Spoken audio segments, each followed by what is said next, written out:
road in another Mexican state. Remember the name of this one, by the way. More on that later. Just gotta turn this bad boy off. There we go. So where were we? Oh yeah. We left Teotihuacan and headed to Puebla. From there we made it to Jalapa just for a lunch, and then made our way to Vera Cruz, where we finally made it to the Caribbean side of Mexico. Welcome to Vera Cruz. Mexico's eastern coastline is and always has been vulnerable to naval threats emanating from the Gulf. Nearly every foreign invasion to Mexico from the Spanish in 1519 to the Americans in 1914 started from the port city of Vera Cruz. But let's see how we got here first.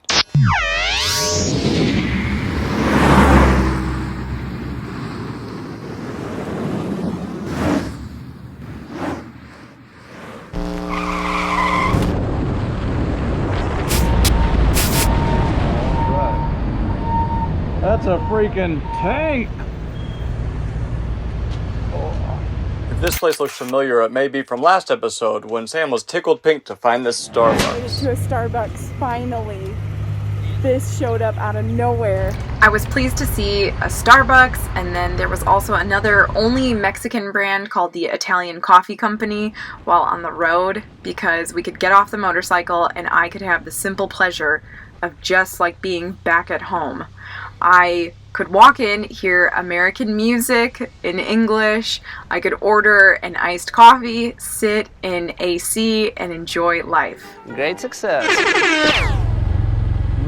At this point in the trip, I was coming to believe that Mexico was actually a misnomer for our neighbors down to the south. Mexico should have been named Tope, or in Spanglish, Speedo Bumpo. Every time I turned around, there was another tope and another hit to my underparts. Furby Ray was hurt. Good thing Sam helped me navigate while I tried to keep the rubber side down. Not this one, but the next one, take a look? Yeah. We got to stop too, right?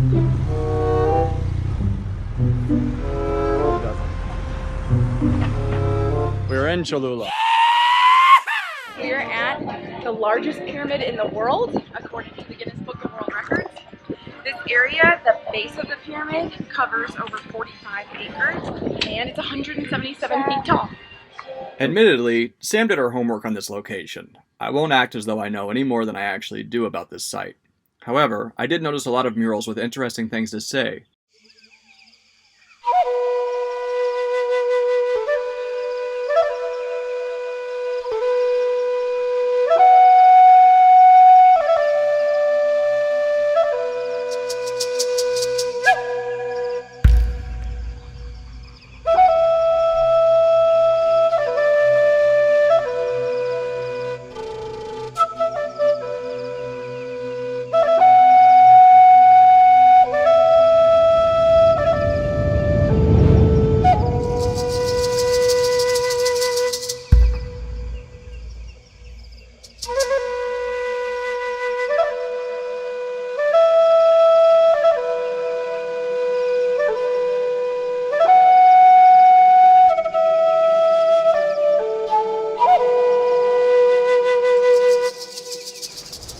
So this pyramid isn't known for being the most beautiful, but it is known for having the largest volume.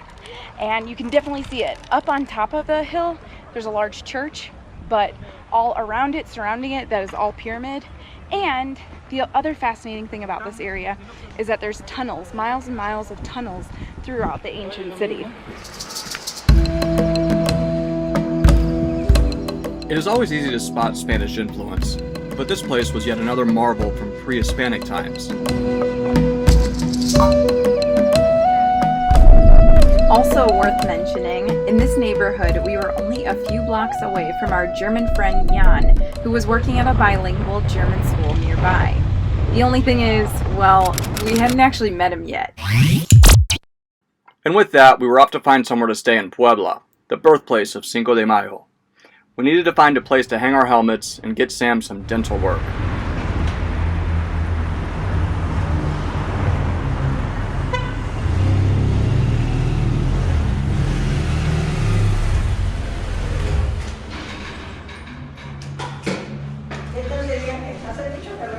Sí, es verdad. So we're having dinner now. We saw a sign for Ricos Mariscos, and we thought it was a happening place, so we stopped on in. We are the only ones in here. They turned the lights on and set up the table just for us. And we got the karaoke machine with all the pop stars.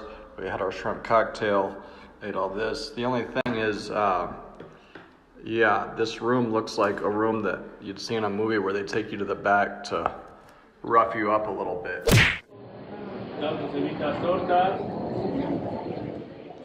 I completed the last step of my root canal the following day. That's a whole different story. As for the story of Puebla, it's quite the tale. Travis mentioned this is where North America draws its inspiration for Cinco de Mayo, a more widely celebrated date in the U.S. than in its own country. This is America. Don't catch you slipping now. Less celebrated still are some of the lesser-known historical details of the famed city and where they fall in the greater story of Mexico. For starters, France went on to ultimately win the war after losing the Battle of Puebla. The occupation was short-lived, however, and not the first time either.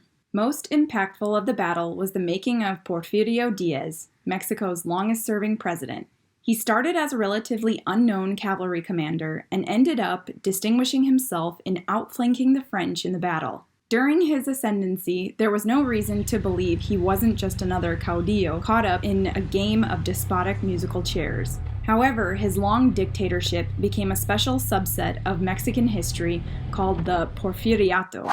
More on that later. Back to Puebla. On the 5th of May, 1862, the French were an extremely potent military force. In the battle itself, French overconfidence led to ill-prepared artillery issues and later heavy casualties as the Mexicans repulsed 3 uphill charges, followed then by retreat. A temporary setback for the French in this moment, but a great Chicano source of pride in the States 100 years later. Chicano activists played a role in popularizing Cinco de Mayo in the 60s. Thanks to them, the biggest Cinco de Mayo celebrations are held in U.S. cities with large Hispanic populations. But first, we'll eat our first and last Mexican McMuffin. Oh yeah, no puede ser más americano. Vamos a McDonald's. Woo-hoo. McMuffin a la mexicana. Buenos días, ¿cómo estás? Ok, nos gustaría pedir 2 McMuffins, creo. Para mí, a la mexicana. 2 McMuffins a la mexicana. Perdón. Anything else? I'll go in and order. Oh, ok, bueno, solo uno ahora mismo. ¿Algo más? Nada más. Primera vez, por favor. Genial, gracias. Pues nada.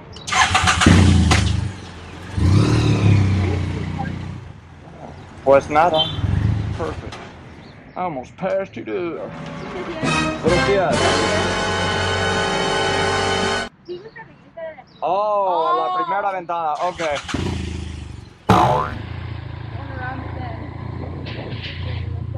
Figure this out. Did not do it right.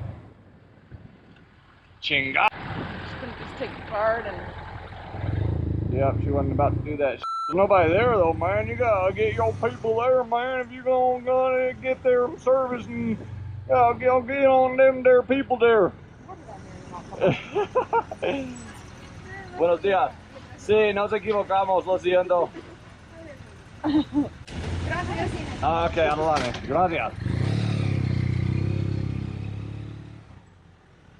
Y ahora, vamos bien. Protegidos, abrir or morir. Open or die. We are part of the solution. We are essential activity. Yeah? I mean, you gotta open and work. Yeah. You gotta open, you gotta freaking grind, you gotta make some cash. Muy bien. Gracias. It's time for the moment you've been waiting for. Da da da da da da da da da da da da da da da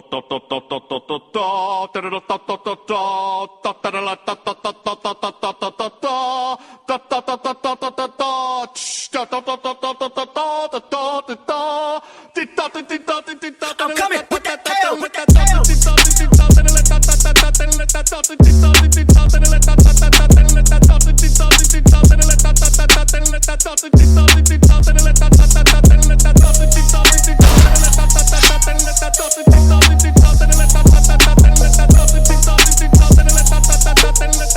Lunchtime.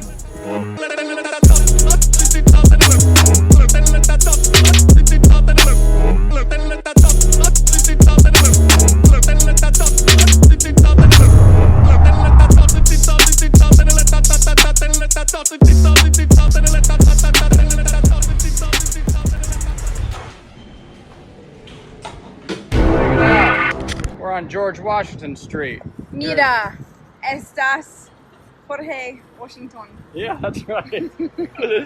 Yeah, and we made it all the way to the other side, the Caribbean side. There's the sea. Awesome. We've crossed Mexico. Freaking swindlers over there at Whole Foods. In your face, Mexico's got it on you. What kind did we get? Tell them what kind We got some kind of green stuff. This one's just orange, but this one has everything in it. Greens, carrot, grapefruit, orange. It's a mixture. It's got a mint flavor, some lime. Whew. In your face, jabronis, Whole Foods, freaking swindlers, shysters, and chanchulleros. In Vera Cruz, we didn't do a whole lot other than just soak up the AC at our Airbnb. It's damn hot on that bike. Have a lot of food, a lot of juices, a lot of coffees, and then hit the beach. Oh yeah, and ride the motorcycle around, of course.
This is the first president of the United States of Mexico.